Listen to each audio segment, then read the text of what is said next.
Hello everyone, welcome back to my channel. আজি স্পাৰ্কৰ মোবাইলটো unboxing কৰিম। তাৰ নামটো হ'ল স্পাৰ্ক 5 Pro।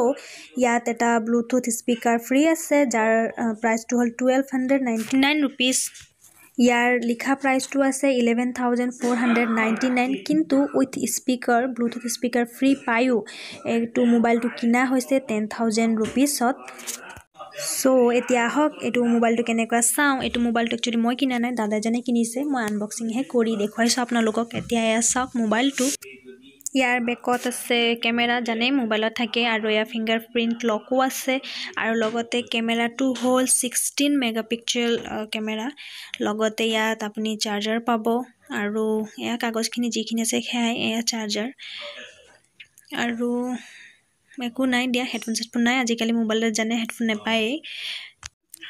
এতিয়া চাওক ক্যামেৰা কোৱালিটি ইমান ধুনীয়া এয়া, আৰু ইয়াত ফ্ৰন্ট ক্যামেৰাটো ফ্ল্যাশ দিয়া হৈছে। এয়া ৰব দেখুৱাইছো, এয়া দেখিছেনে ফ্ৰন্ট ক্যামেৰাটো ফ্ল্যাশ আছে, আৰু লগতে ইয়াত 500 mAh বেটাৰী কেপাসিটি, লগতে 1 টাইম স্ক্ৰিন ৰিপ্লেসমেন্টৰ গ্যাৰান্টি আছে, আৰু লগতে 64 + 4GB ৰেমো আছে। সো কোনোবা ল'ব বিচাৰি ল'ব পাৰিব।